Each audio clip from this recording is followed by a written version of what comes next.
Hey friends, it is the Tarot Snapshot for Christmas Eve 2023, and I'm so excited to bring it to you. And this one's going to be a little bit different and a little bit special and a little bit longer because, guess what?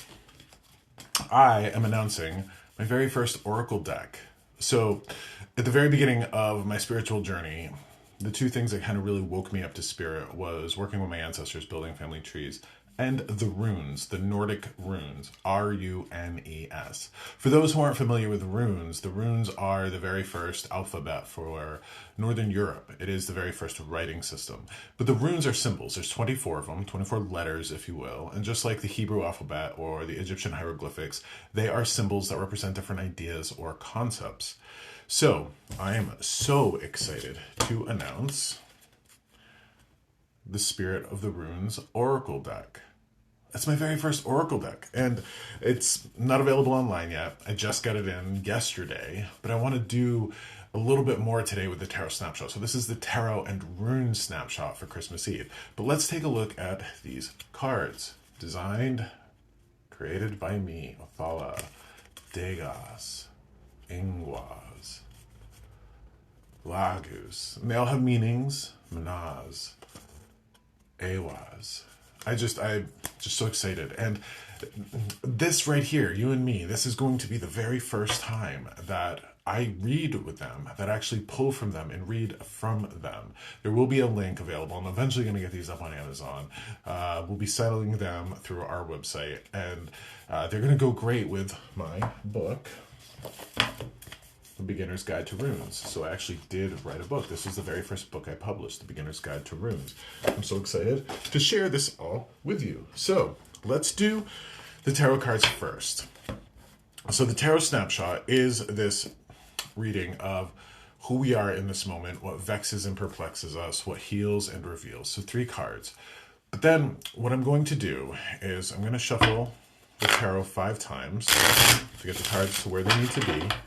Then I'm going to shuffle the rune deck 3 times, get the cards to where they need to be. And as I pull the card for what is representing us with tarot, I'll be pulling the card from the rune deck. And that's just going to correspond to what's going on there. And then what vexes and perplexes us with tarot, what vexes and perplexes us with the runes. Okay, here we go. Shuffling these cards. And I love these cards because they're sturdy. I found a great company to create them for me. So let's get excited. Oh, and I also want to show you the backs of them. So give me one moment. Look at the back design I chose. Isn't that awesome? Okay, so let me cut this deck here. Okay. So the card that represents us in this moment on Christmas Eve, December 24th, 2023, with tarot is this. Justice. All right, so Justice. On the face of it, this is a major arcana card. This is card 11. Justice talks about making wise choices. So it is actual justice, and most of us have no idea what justice is in this world. We don't. We have no idea what justice is. But I'm talking about cosmic, karmic justice. But think of a judge. A judge should have the strength of their mind, right here. That's what the sword represents. And then the balance of their emotions. There's balance here, balance between emotions and intellect. You wouldn't want a judge to be too up here. You wouldn't want a judge to be too down here.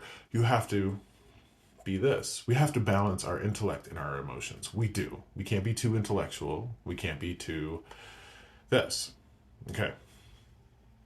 Think about how you're a judge every day of your life. Think about how you are making decisions. You're the justice in your life.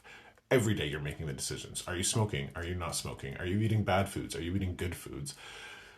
You know, there's so many decisions that we can make in our life, and to make them with the most amount of wisdom that we can, we have to make them both intellectually and emotionally. We have to balance those 2 parts of ourselves. So let's look at the very first rune card that goes into what represents us. Fehu. Okay, so Fehu, we can see here, we got some cows. All right, so Fehu the rune actually means money. Now, the most ancient of currencies was cattle. Before there was gold, before there was money, the man or woman who had the most cattle was the richest. Now, let's lean into the gift giving season, because the principle of money, the great leaders of the ancient times wouldn't have hoarded their gold, wouldn't have hoarded their cattle, and they would have understood, and this is what the gods would have taught them, they would have understood that to keep that money flowing, to keep abundance flowing, they would have had to share it with their community. So there's a level of charity here and giving. But that's what Fehu represents, the gold, the money, all of that.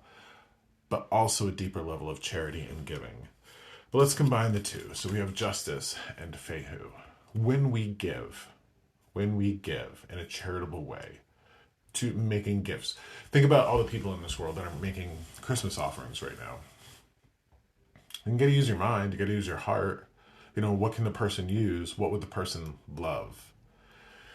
That's how wonderful they tie together. And I love that Christmas message. Now let's look at what vexes and perplexes us with tarot. The devil. Okay. So the devil doesn't actually represent Satan or the devil. It represents what binds us, what chains us. Now, little story. I'm turning 45 in March. This year for Christmas, it's been stressing my mom out so much. My mom has come to me and she's like, listen, Christmas isn't fun. It's not fun anymore. There's always this stress of like getting gifts and what do you want, and then feeling obligated. And we started to consider doing like a Yankee swap to try to increase the fun of it. But then that stressed me out because I'm like, what do I get for people that's not a restaurant gift card? And this is kind of catching us by surprise. If I had all year to think about a Yankee swap gift, I'd probably put more thought into it. But just the other day, my mom and I were like, screw it. We're adults. We don't have to worry about getting each other gifts. You get what you want all year long. I get what I want all year long. What we're going to do is we're going to spend Christmas Day together, eating, baking, playing games, having fun, having that time. That is the greatest gift of all. Let's really think about what chains us with this Christmas bullshit. There's so much that chains us, so much stress, and it's not about that. It's about coming together. It's about coming together. So, my mom getting gifts for the grandkids and the kids and all that, and there is that level of joy for her. But her adult children, all I need from my mom is her love and her carrot cake, which I'm going to enjoy the heck out of tomorrow. So there's the devil card. Let's see how the rune card corresponds here. Wunyo. Okay, I see this. I totally get this. So Wunyo is pleasure shared is pleasure doubled. This is joy. This is the card that means joy. And you can see the image that I chose here. It's that celebratory, confetti, the party. Think of all the people that are trying to have joy and that they just can't manage it. They just having a really hard time with it because you're supposed to have joy. Well, you're not supposed to have joy. You're just supposed to, you're just supposed to enjoy, I guess is the best way to say it. But don't allow the idea of coming together. Pleasure shared is pleasure doubled, but is it really pleasure? Is coming together and exchanging gifts and all this obligation really pleasure, or is it a stress? Because stress shared is stress doubled. And I really love what my parents and I have done this year. Just like, screw it. Let's just spend time together. Let's not worry about getting you this and you getting me that and all of that. We just kind of walked away from it. The card that heals and reveals for tarot is the Hierophant.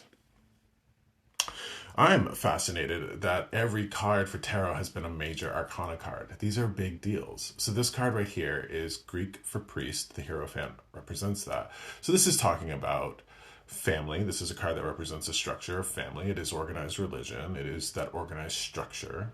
But I really love the idea that this card teaches us that we are our own priest. I am convinced that we have spirit. We're spirit with a body.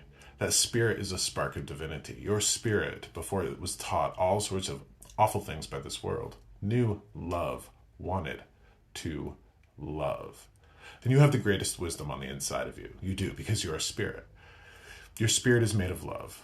Your love is the greatest source of strength and wisdom.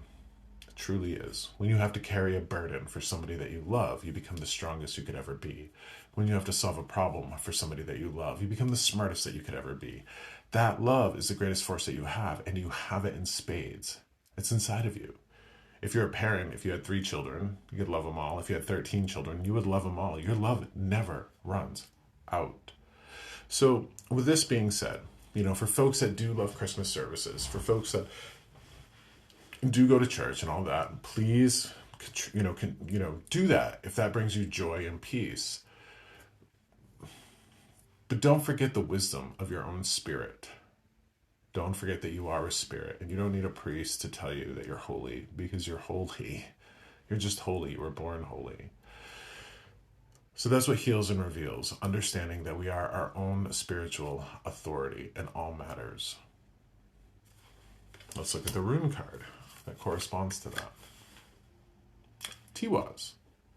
And interestingly, Tiwaz is sort of the justice card. This is that fairness and balance.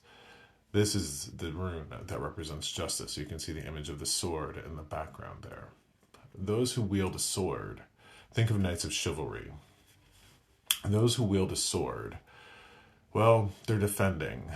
And as soon as you have something to love, you have something to defend. You have something to protect. Let's make this a holiday of love. Not of stress, not of worry, not of pain. We only have a certain amount of them left. I am going to be 45 in March. If I'm blessed to live until I'm 85, I only have 40 more Christmases. My parents are in their 60s. How many Christmases do I have left with them? Not many. So understanding truly the priorities of life and the balance of it. Well, that's so important. So, the Hierophant, there is a level of spiritual awareness to the protector, to the person who wields the sword. Because think of the philosophies behind martial arts. We don't learn those skills to go on the offense. We learn those skills to remain on the defense.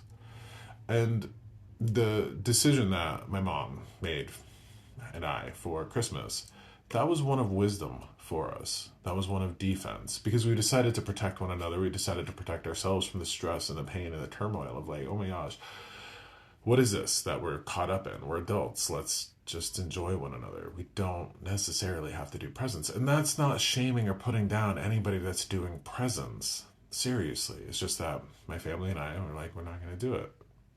And it eased so much stress for everybody involved. My sister is somebody who loves to do presents, and I love her for that. But it also creates a little bit of stress in my life, because I'm like, what am I supposed to do?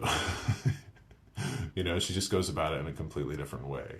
So don't create stress in yourself or in the lives of your loved ones, and make sure that it's an act of defense. Make sure that you see that as an act of defense, because sometimes we can hurt each other with this process. We can hurt ourselves with this process. That unnecessary stress, that's not what Christmas is about. So run with this, and thank you for being here. Thank you for all of this. I'll be in New York City here coming up in a few days, and I might not be able to do a tarot snapshot for Sunday, New Year's Eve. I might be able to, because that's the day we're traveling back. But if I can't, I'll do it as soon as I can for the new year. Thank you for being here. Thank you for tuning in. Merry Christmas, and have a bright, prosperous, and peaceful 2024.